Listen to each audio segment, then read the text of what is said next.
I want to bring in NBC's Ryan Riley. Ken Vogel is a New York Times reporter who wrote that article on Paul Walsack. And Anthony Coley is former director of the DOJ's Office of Public Affairs under President Biden and an MSNBC political analyst. I want to start with the Chrisleys, Ryan. We heard the president say he didn't know them. So how did they end up on his radar? Yeah, well, that RNC appearance was a big part of this. And then also more recently, there was a Fox News interview that the president's daughter-in-law, Lara Trump, did with the daughter as well. And again, comparing them to the Trumps, using this line that she alleged that prosecutors used, that she claims they called them the Trumps of the South, and basically making that direct comparison. And because of Donald Trump's experience in this realm with political cases, cases being brought against him by the federal government, that certainly seems to be an argument he's very eager to sort of take up. We saw it with another case involving a sheriff again this week. It was another person who supported him, who he also he also pardoned. What the government had said during this case is that the Chrisleys spent the money on luxury cars, designer clothes, real estate, and travel, and used fraudulent loans to pay back old ones. After spending all the money, Todd Chrisley filed for bankruptcy and walked away with more than $20 million of those fraudulently obtained loans. The White House said in a statement that the president is always pleased to give well-deserving Americans a second chance,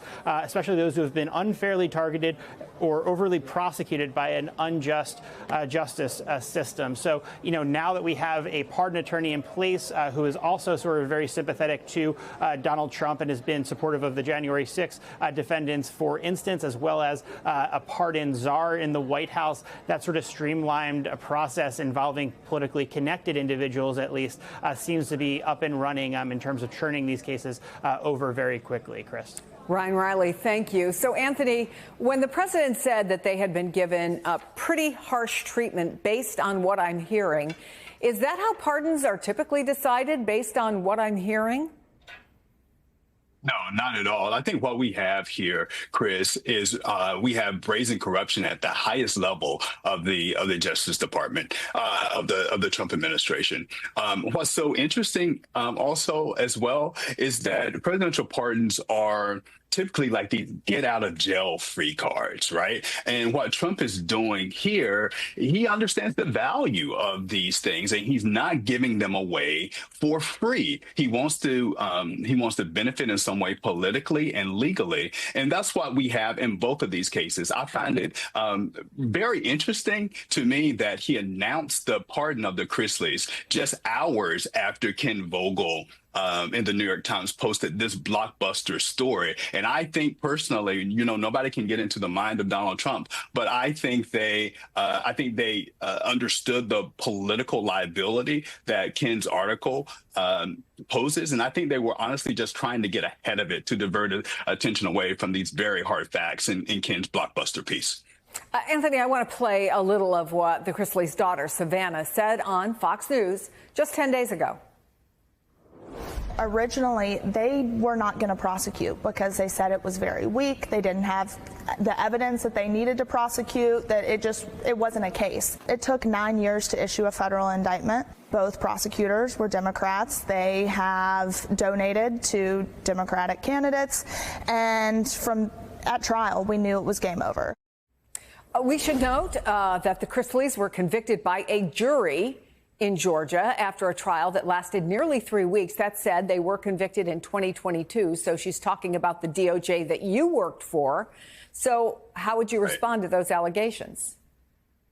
Yeah, I got to tell you, I worked at Main Justice, and this is not even a case that rose to the ranks of the Main Justice Department, certainly not in any type of meeting that I was in, where typically if a case generates headlines, it's flagged for the senior staff of the Justice Department early on in the morning meetings with the Attorney General. Honestly, I'd never heard of this case, and I think what we have here is just people who understand that if they want to get an audience in front of this president, that they just need to echo his language about persecutions, despite what the facts are, despite what the law says. And that's what this is really all about. And Donald Trump understands that, there's some political benefit for him pardoning these social media stars, right? And just hours after he did this, this was the top trending item on social media, and he just wants to benefit politically from it. And I think this is really what this is all about. So let's go to the reporter with the blockbuster stories, Ken. In the case of Paul Walzak, you've done a lot of digging on this guy, and he pleaded guilty, we should say. What can you tell us about him and how his mother factored into this pardon?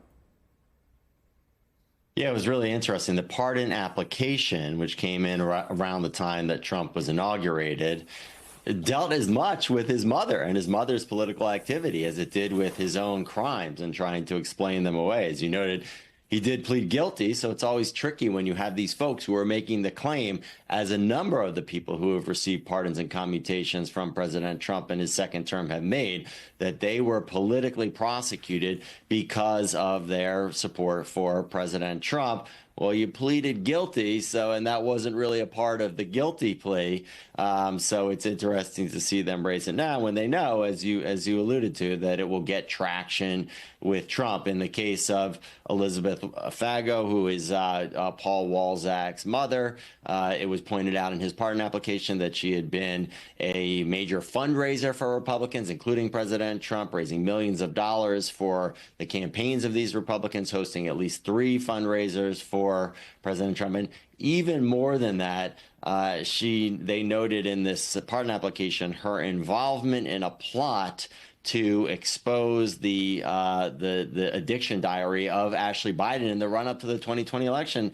That's interesting because that plot actually drew FBI scrutiny, and ultimately 2 people who were involved with it, who actually brought the diary to a fundraiser at Elizabeth Fago's house, pleaded guilty in that case. So nonetheless, they seem to think that flagging this as something that she was involved in would attract attention from President Trump and potentially make the case that they're trying to make here, that they successfully made here, that Paul Walzak was prosecuted because of the political activity and support for Trump from his mother.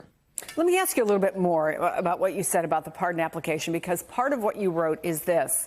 It suggested that Donald Trump Jr., as well as Kimberly Guilfoyle and other Trump allies, supported his clemency. They all agreed, according to the application, that the only reason Mr. Walzak was prosecuted criminally was that he was the son of a prominent Trump supporter. Do they have any evidence at all of that?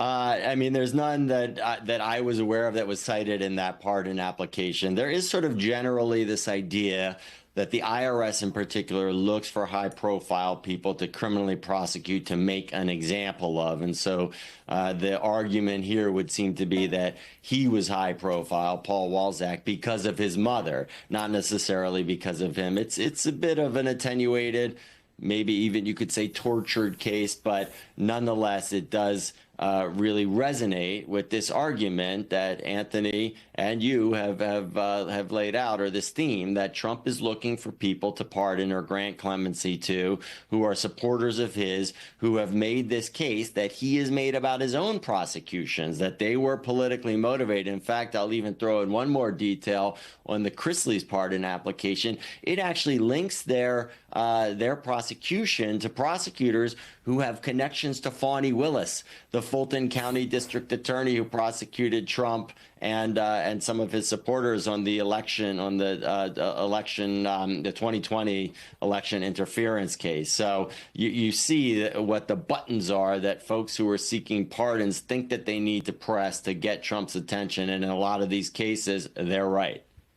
You know, Anthony, Chris, let me jump in here. Yeah, go ahead. Let me jump in here if I can.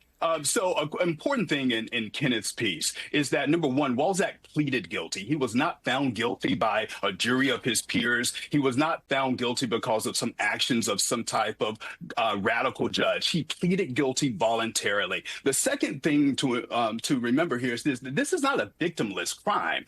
This guy was accused of stealing money, not just from rich lawyers, but from nurses and nursing home aides. These are hourly employees who thought that they were paying money into Social Security so that they could retire with dignity. I mean, this is supposed to be Donald Trump's base. But what we have here is a president, we have a White House who says he's had the government by the people and for the people, but really He has a government for the rich and the powerful, and that's what both of these pardons prove.